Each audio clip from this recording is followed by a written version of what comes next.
বর্ণমালার সব থেকে প্রথম অক্ষর হলো ক। হয়তো সেই জন্যই এই জীবনের, এই সংসারের সব থেকে প্রথম এবং গুরুত্বপূর্ণ জিনিস হলো কর্ম।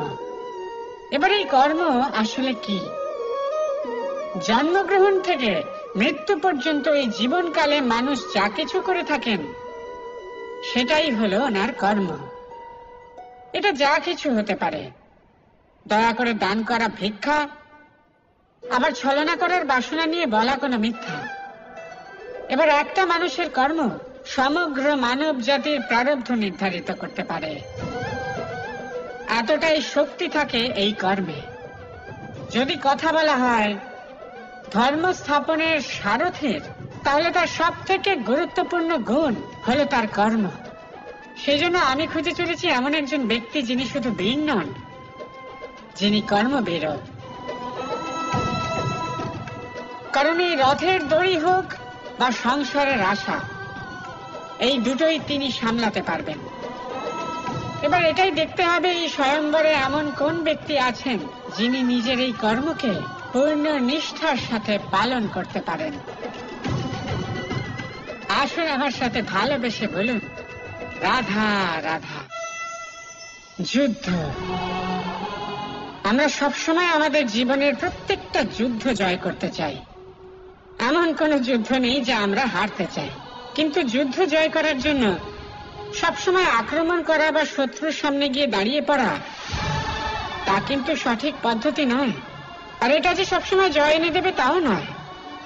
যেতেন তিনি যিনি আগে শান্ত হয়ে শত্রুকে দেখেন, বোঝার চেষ্টা করেন, পরখ করেন, তার শক্তির সম্পর্কে অনুমান করেন, পরিকল্পনা করেন, আর তারপর বিবেক দিয়ে তার সম্মুখীন হন। কারণ শত্রু যে কেউ হতে পারে। শত্রু একজন মহাযোদ্ধা হতে পারে, আবার হতে পারে এক মহাব্যাধিও। যদি যোদ্ধা হয় তাহলে তার শক্তিকে বুঝুন, তার দুর্বলতা বুঝুন। আর যদি ব্যাধি হয় তাহলে তার ছড়ানোর কারণ বুঝুন, আর তারপর সেই কারণের উপর প্রহার করুন। রোগ মুক্ত হয়ে যাবে আর তাকে পরাস্ত করা অত্যন্ত সহজ হয়ে যাবে। মনে রাখবেন, প্রত্যেক যুদ্ধ কিন্তু সীমান্তে লড়া হয় না। কিছু যুদ্ধ এমনও হয় যাতে ঘরে বসে জয়লাভ করা সম্ভব। তাহলে আপনিও এই যুদ্ধ জিতুন আর আমার সাথে ভালোবেসে বলুন, রাধা রাধা। আপনি ওই কথাটা নিশ্চয়ই শুনেছেন, যখন ভগবান একটা দরজা বন্ধ করেন তখন অন্যদিকে অনেক দরজা খুলে দেন। এবার এই দরজা, এই সমস্ত পথ আমরা দেখতে পাই না, অনেক সময় আমরা বুঝতে পারি না, হারিয়ে যায় সব। কখনো কখনো মনে হয় যে এই কথাটাই মিথ্যে, কিন্তু আসলে তা তো নয়। তাহলে হারিয়ে যায় কেন? কারণ আমরা সময় নষ্ট করি এই দরজার দিকে তাকিয়ে থেকে। ভাবি এই বুঝি দরজা খুলবে, এবার দরজা খুলবে। অপেক্ষা করতে করতে আমরা অনেক সময় নষ্ট করে ফেলি। এত সময় নষ্ট করি যে আমরা দেখতে পাই না, খুঁজে পাই না সেই সমস্ত দরজা আর পথ যা আমাদের জন্য খোলা রয়েছে। যদি খুঁজেই না পাই তাহলে তা ব্যবহার করব কি করে? মনে রাখুন, ভগবান সবসময় আমাদের সাথে রয়েছেন, আমাদের সাহায্য করছেন। এই পথ সবসময় আছে, সর্বত্র আছে। দরকার রয়েছে শুধুমাত্র দৃষ্টির, দৃষ্টিভঙ্গি এবং ভাবনা। এই দৃষ্টিকে বিস্তৃত করুন, এই দৃষ্টিভঙ্গিকে ধনাত্মক করে তুলুন, আর এই ভাবনা, এর সীমা একটু বাড়িয়ে তুলুন। তারপর দেখবেন সব খুঁজে পাবেন। আসলে কি, এই যে ঈশ্বর, এই যে পরমাত্মা, তা আমাদের সাথে রয়েছে, আমাদের মনের মধ্যে রয়েছে। যিনি তাকে মন থেকে চাইবেন তিনি তাকে মনের মধ্যে অবশ্যই খুঁজে পাবেন। যদি উনি মন থেকে চান পথ খুঁজে পেতে, তাহলে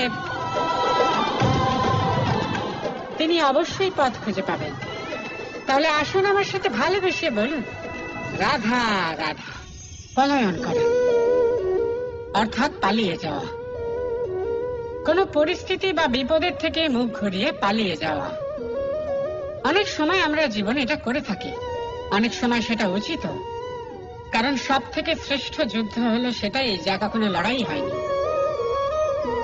কিন্তু যদি আপনার পালিয়ে যাওয়ার ফলে এদিকে পাপ বৃদ্ধি পেতে থাকে, তাহলে সেই পলায়ন হলো অনুচিত।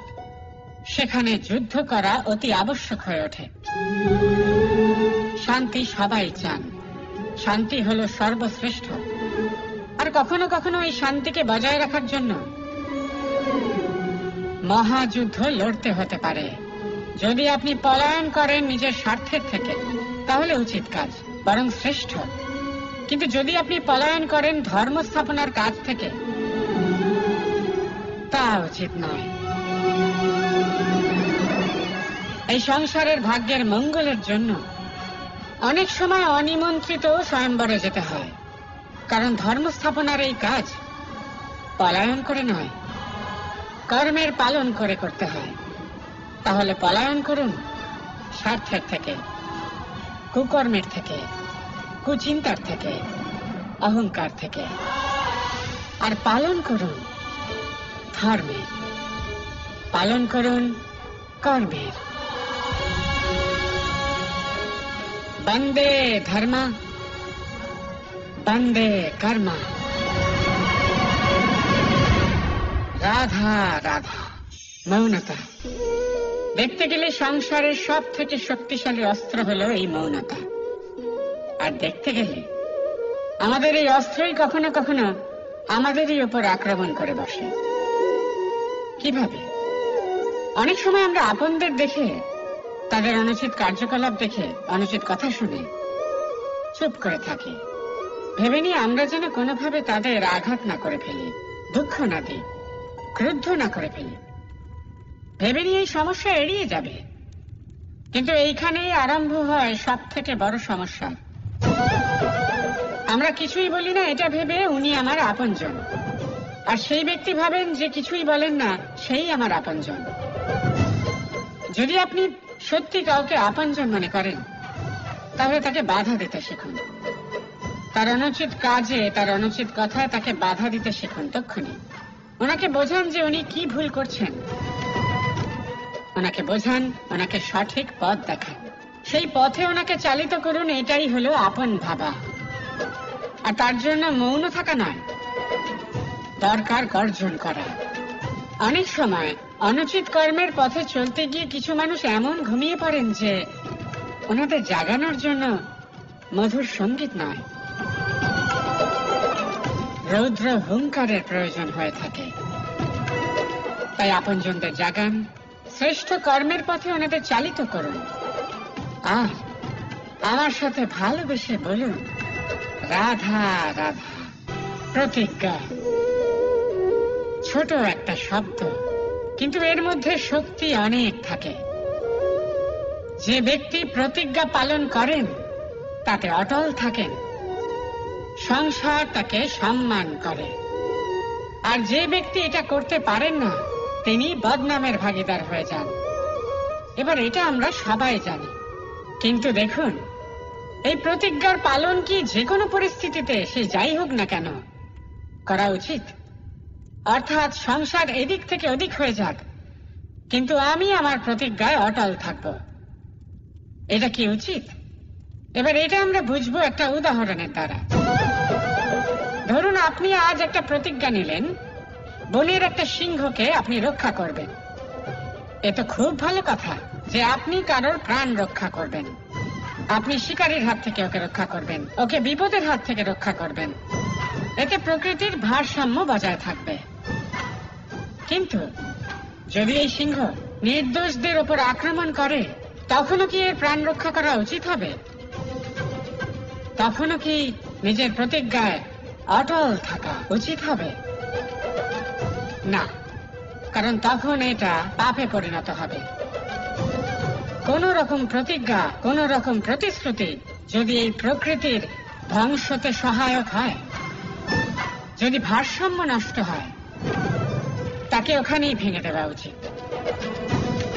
আর এটা আপনাকে শিখতেই হবে, সময়ের সাথে আপনাকে বদলাতে হবেই। কারণ যিনি সময়ের সাথে বদলান না, সেই প্রকৃতি তার ব্যক্তিত্ব বদলে দেন।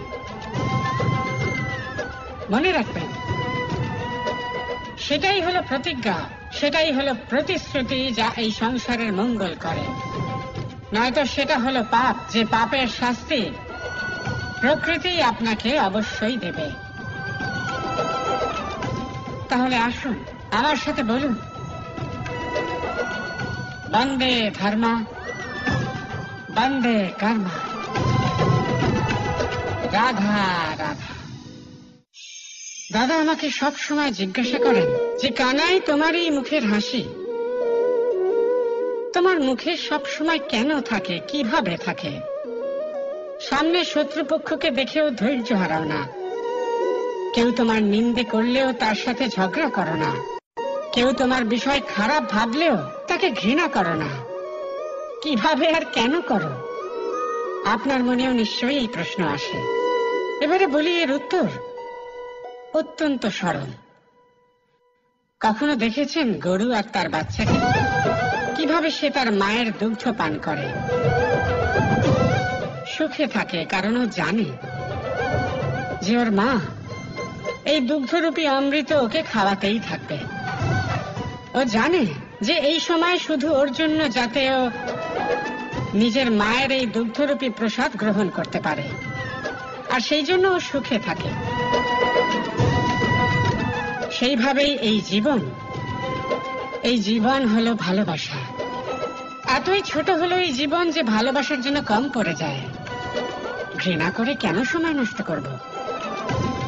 আমি এটাই করি, আপনিও এটাই করুন।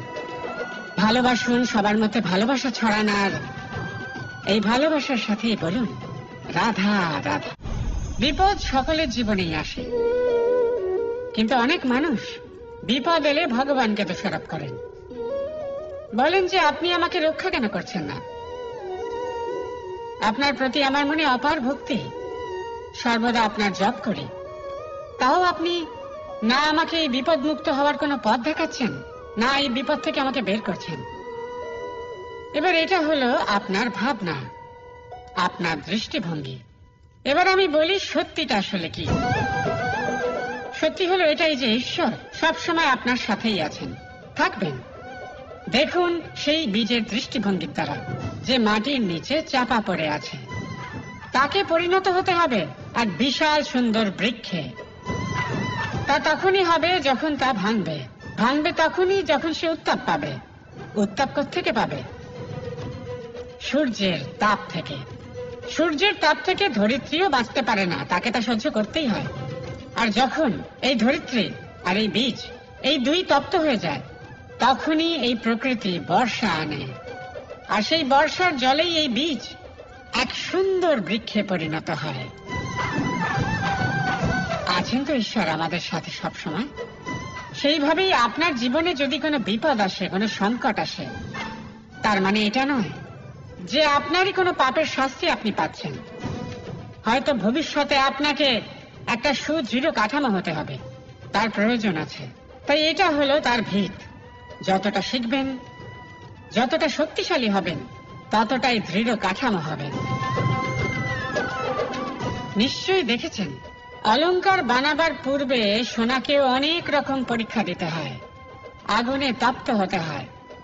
সেইভাবেই যদি আপনি কখনো শূরবীর হতে চান, তাহলে লাক্ষাগৃহের তাপ সহ্য করতেই হবে। তাহলে আসুন আমার সাথে বলুন বন্দে ধর্ম, বন্দে কর্ম, রাধা রাধা। কাল, আজ, কাল, এই চক্রেই মানুষের সম্পূর্ণ জীবন অতিবাহিত হয়। আর মানুষ কি করেন? মানুষ ভাবতে থাকেন গতকালের বিষয়, ভবিষ্যতের বিষয়। কাল উনি ভাবছিলেন আজকের বিষয়, আজ উনি সেই সময় পার করছেন, আর আজ কি করছেন? চিন্তা করছেন ভবিষ্যতের বিষয়। তাহলে কি দাঁড়ালো? কাল আমরা নষ্ট করলাম আজকের চিন্তায়, আজ নষ্ট করছি ভবিষ্যতের কথা ভেবে, আর কাল যখন আসবে তাকেও আমরা এইভাবেই নষ্ট করে দেব। আর কত সময় নষ্ট করবেন? দেখুন, বর্তমানকে চিন্তা করে নষ্ট করবেন না। আজ কর্ম করুন। যদি আজ কর্ম করেন তাহলে আপনার ভবিষ্যৎ যতই খারাপ হোক না কেন তা অবশ্যই ঠিক হবে। আর আপনার ভবিষ্যৎ, এই সামনের রাস্তা যতটাই কঠিন মনে হোক না কেন, আপনার পথ প্রশস্ত হয়ে উঠবে। তাহলে কর্ম করুন, শ্রেষ্ঠ কর্ম করুন, আর আমার সাথে ভালোবেসে বলুন, রাধা রাধা। কি ভাবছেন? আজ কৃষ্ণ রথীর স্থানে বসে আছে, যেখানে ও সারথীর স্থানে বসা উচিত ছিল। এটাই ভাবছিলেন তো? অনেক সময় এমন হয় যে আমরা যা দেখছি তা সত্যি হয় না। যেমন সূর্যকে আমরা দেখতে পাই কারণ তাকে দেখা যায়। তবে সত্যি হলো এটাই যে আমরা সূর্যকে দেখতে পাই কারণ আমরা সূর্যকে দেখি। এবার নিজের চোখ বুজে ফেলুন। এবার দিন না রাত কিছুই যায় আসে না। ঠিক সেইভাবে ধর্ম স্থাপনের এই কাজে, ধর্মের এই পথে আমি সারথি নই, আমি হলাম রথী। আর আমি খুঁজে চলেছি সেই সারথি যিনি ধর্ম, কর্ম এবং ভক্তিতে পরিপূর্ণ। ধর্ম যা আপনাকে সঠিক পথে চালনা করে, কর্ম যা আপনাকে পরিশ্রম করায়, আর ভক্তি তাকে সেই পথ থেকে বিচলিত হতে দেয় না। আজ পর্যন্ত আমি সবার সখা ছিলাম, সবাইকে সঠিক পথে চালনা করতাম। এবার আমি খুঁজে চলেছি সেই ব্যক্তিকে যিনি আমার সখা হবেন আর ধর্ম স্থাপনের এই শুভ কাজে আমার সাথী হবেন।